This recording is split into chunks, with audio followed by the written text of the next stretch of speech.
In January 91, the Iraqis began launching Scud missiles on Israel. If Israel had retaliated, it would have been politically impossible for the coalition Arab forces to remain in the war. The Western alliance against Iraq would have disintegrated.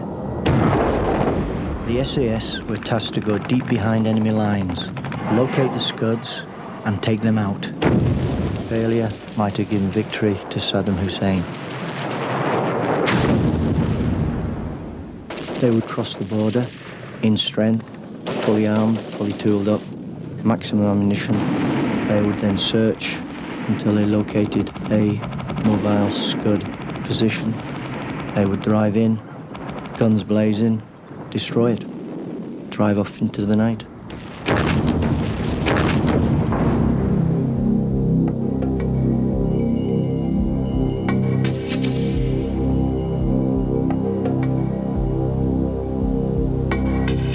This film is about two successful missions deep behind enemy lines. Young Trooper Matt's story.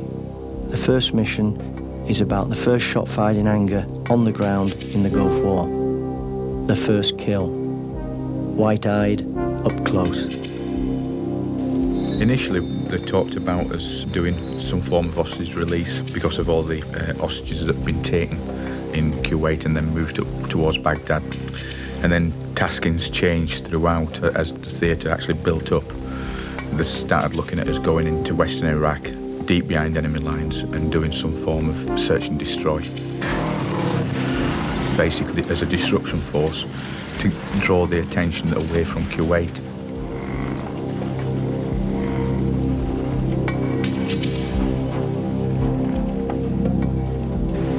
There was very limited information on the enemy that was going to bump into, even though they said that it could be substantial.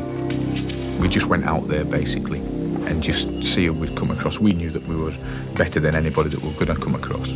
So I think that's where our professionalism then clicked in. It was a mixture of terrains. I can't ever remember coming across any sort of desert environment like sand, like you saw on the people saw on the TVs. It was very, very rugged terrain.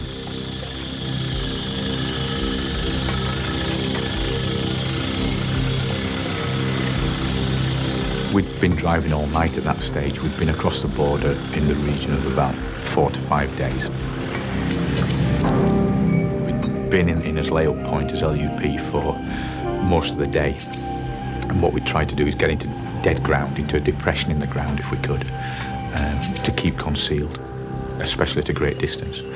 We put sentries out up on the high ground, which could then identify anything coming towards us, and cammed the vehicles up, put big cam nets over the vehicles, and basically just got on with administration, cleaning weapons, sorting yourselves out, getting some food down you, and then eventually getting some sleep.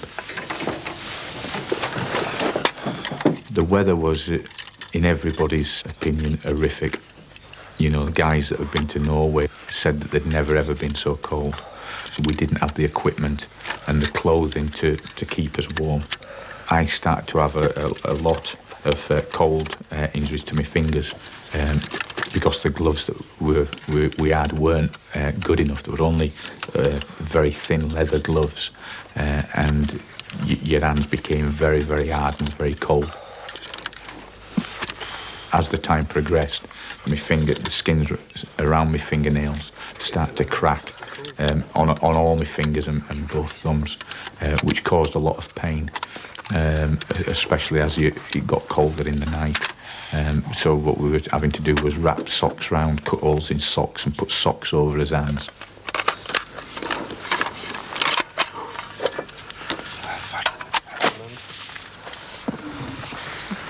Because it was that cold, you were gritting your teeth a lot more. And I cracked quite a few of my teeth at the back of my mouth because of just pure gritting my teeth. Clothing was initially very limited. We was under the impression, and our intelligence had stated that it was quite warm out there, and most of us went out with jungle combats or desert combats at the time, which turned out to be quite poor. and as normal SAS smocks, which are slightly wind resistant, but in the temperatures that we were going to come across, they weren't that good.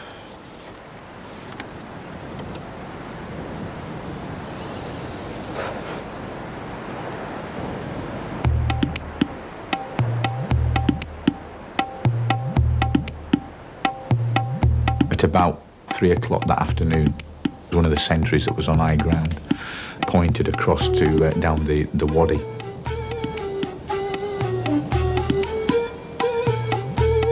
There was a vehicle coming towards us, a small jeep-type vehicle. And all of a sudden, it just drove straight towards us, and we didn't know who the hell it was. We obviously knew it was Iraqi. So, you know, you can only take it that it's obviously enemy.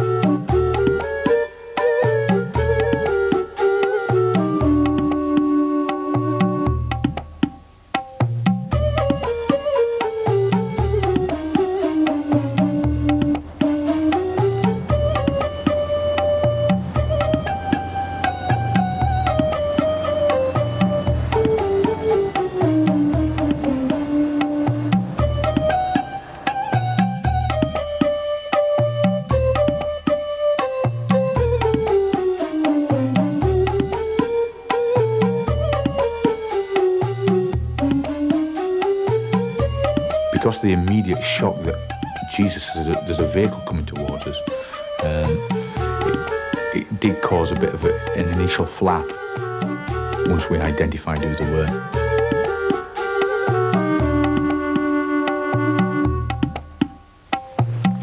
Some fuckers coming! Come on.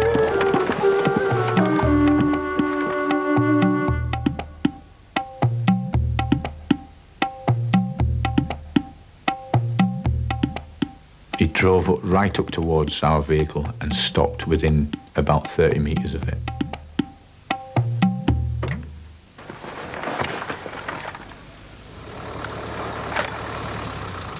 The driver got out, the commander got out, and 2 guys stayed in the back. And we was all under the cam net, getting ready to let these guys have it. And as he came towards us, I thought, Jesus, I'm gonna kill this bloke. And, you know, the first kill.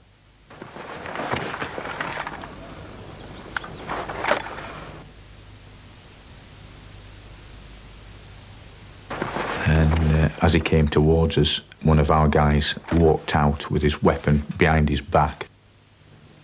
Our lad lifted his weapon up. At that point, he had a stoppage, but at the exact same point, I dropped the guy. This all happened in an instant, but it seemed to take a great deal of time.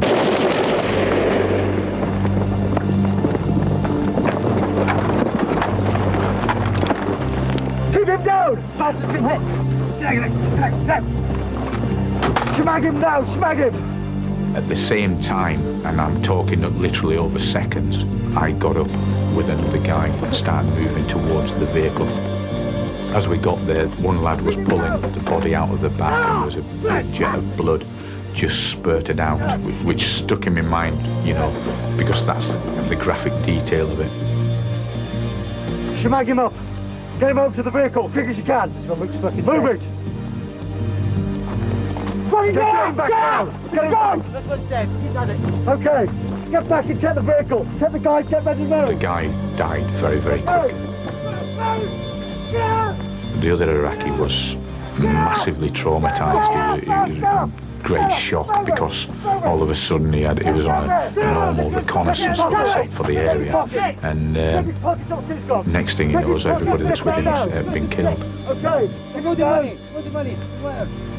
They were the reconnaissance group, the command group for a very large artillery division, and the information that they had on them gave the Allies a massive amount of information of what was going on in Iraq, basically. We was told afterwards, when we eventually got back across the border, there was somewhere in the region of 30,000 troops coming into our immediate area where we was. And at that point, we was actually surrounded by them already. The immediate shock of everything died down very, very quickly. We realised we'd got 3 bodies, we'd got a prisoner of war, we'd got a vehicle, deniable operation. What the hell do we do with it? Initially we was going to bury the bodies there and then, but it would have been ludicrous because their forces would have come to that location anyway and seen them, because we could only dig very shallow graves. So we got the prisoner, threw him on the MSV, and the bodies, we threw them back in their own vehicle. And one of our lads volunteered to drive the vehicle, and he had an ulterior motive in doing so, because this was a covered vehicle. It had a roof, but it also had a heater, and the intention was that we would take the vehicle with us. We then bugged out, as we call it, and moved away from the location, but heading the opposite direction to what they came from. I think we were in the region of about 75 to maybe 100 miles behind enemy lines at this stage. Throughout that night was quite a nightmare, because we were surrounded by a massive force, and the intention was that an helicopter would come in that night, take the bodies, the vehicle, and the prisoner of war. At that stage, when we stopped and the guy got out of the vehicle that had been driving the bodies around all night, he smelt quite badly, because obviously these bodies were starting to decompose in the back of the vehicle, but he was totally unaware of that, because he'd been nice and warm all night in his little vehicle, which was slightly amusing, and it, you know, even though it was horrific what had happened, but it brought a few smiles on people's faces that he was nice and warm, but he stunk to high heaven. The helicopter came in when it was dark, and they would fly at ultra low level, literally 10 or 15 feet off the ground. The pilots were incredibly good at night, on night goggles. We got the vehicle ready with the bodies in the vehicle, ready to push on board the aircraft. The helicopter landed, massive amount of noise. Anyway, the RAF loadmaster decided that that vehicle wasn't going anywhere near the helicopter. So we was immediately in a predicament. What the hell do we do with it? The prisoner went on the aircraft, a bit of commotion, and the aircraft took off. We're still stuck with an Iraqi vehicle with 3 dead bodies in it. What do we do? Our fears were definitely the fact that if we keep taking these around with us and we do get captured, they're going to look at it and say, well, these people, these European soldiers have got 3 of our men dead in a vehicle, and they would probably kill us. So we had to dispose of the bodies. There was a gully, and we just dug it out even more in the space of about half hour, and we literally just threw the vehicle into the pit, obviously with the bodies inside, and shoved 2 anti-tank mines that we had that we carried around with us, which are massive, big mines. Shoved them under the vehicle, poured the rest of the kerosene and the diesel fuel that we weren't using around the vehicle, shoved a big can of petrol inside the vehicle with the bodies, and put a timer on the devices, on the mines, set the timer to go off. I think it was around about 5 o'clock the following morning, or that morning I should say, and which would give us, 5 or 6 hours to get away, as far away from it as possible. And that's exactly what happened. So lo and behold, we drove all night to find another location, and literally at about 5 o'clock that morning, we didn't hear it, but we could see a flash on the horizon as this thing had gone up and hopefully incinerated and disposed of the evidence and the bodies that were there. And the flash died down as it was just starting to come daylight. That was that.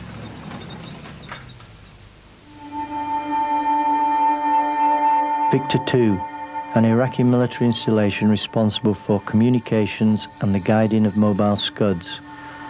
Heavily defended. A classic hit-and-run night raid that echoes the SAS days of World War II.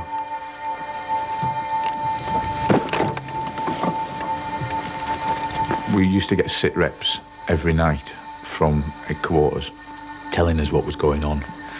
An intelligence report came in that there's a big microwave installation to our north, which they wanted us to go and recce it with the intention of destroying it. Basically what we had was a building, a square building, with a massive antenna in it, with microwave dishes all around it. And it was surrounded by a number of different vehicles, buildings, porta cabins, and the such like.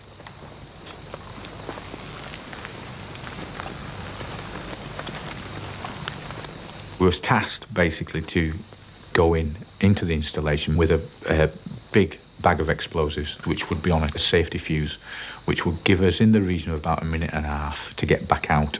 The theory was that we might be fighting our way in and out, because we didn't know how many troops would be in there. But that's how we was going to work it. Peace through superior firepower, that's how we was going to do it.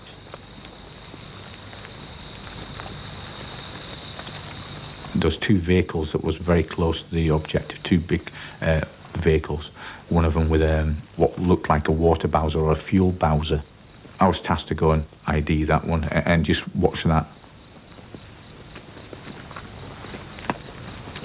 Everything was very, very quiet. You know, you could literally hear a pin drop.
We never thought that we would fail in his mission.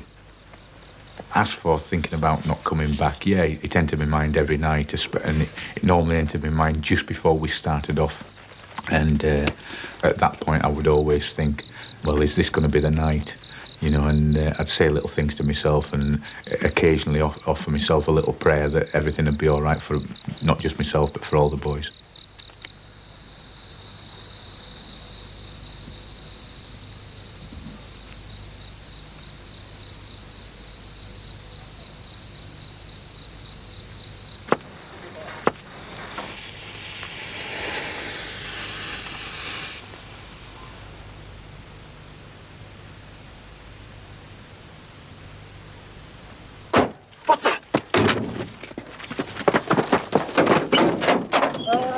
Shut the fuck up!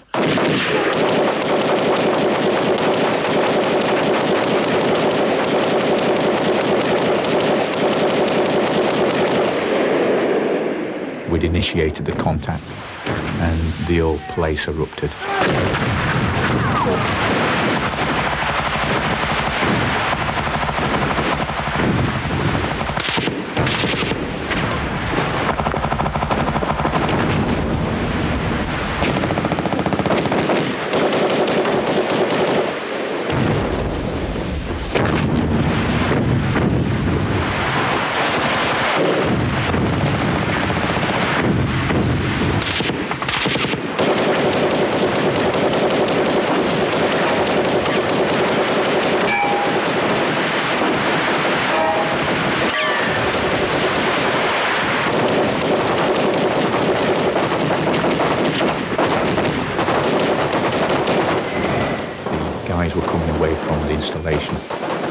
minute and a half before the explosives went off. We started taking quite a bit of incoming.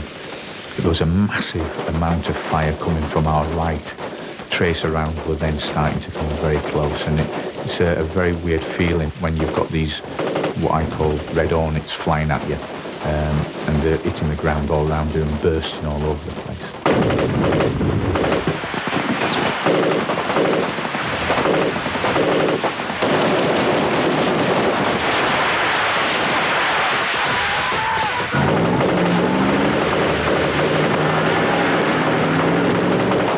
Some unknown reason, not one bloke was actually touched.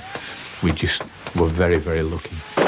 The advantage that we had is that we had the bottle to go and do it. And the old, the cliche is, and it's very, it may sound very silly, who dares wins, but at the end of the day, we did have that going for us.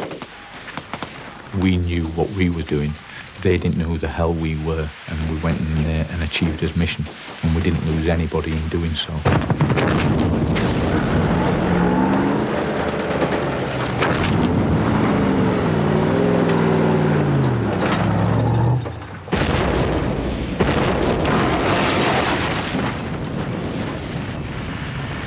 When we got back across the border a few weeks later, a few of us approached the intelligence guys basically to start doing some finger poking and find out what had actually gone on.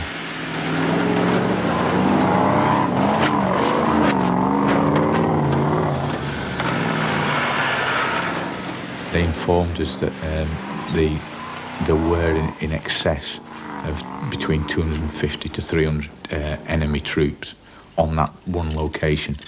And we realised then that we'd been up against a far bigger force, but in no way superior. Every mobile column that set off to carry out a mission achieved their aim 100% successfully.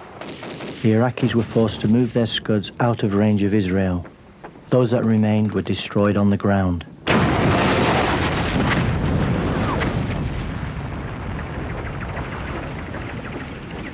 General Schwarzkopf decided he'd pay us a visit, and he came and visited our squadron.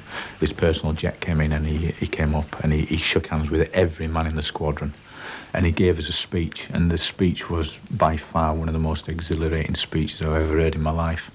To hear this man sing our praises, and this is when we realised the impact that we'd had actually over there. The major impact arose when he started mentioning about the Israelis, himself saying that they'd gone to speak to the Israelis about not entering the war because of the threat of losing the Allies. And he emphasised the point that it wasn't until he mentioned that he had special forces behind enemy lines that the Israelis then started to back down. But it wasn't until the Israelis asked which special forces were there. And he said, we've got British SAS behind enemy lines, that they then did actually back down. And when he said this, I found it the most exhilarating thing I'd ever heard in my life, that for some unknown reason that SAS soldiers had probably stopped the Israelis coming into the war. And no other reason than that.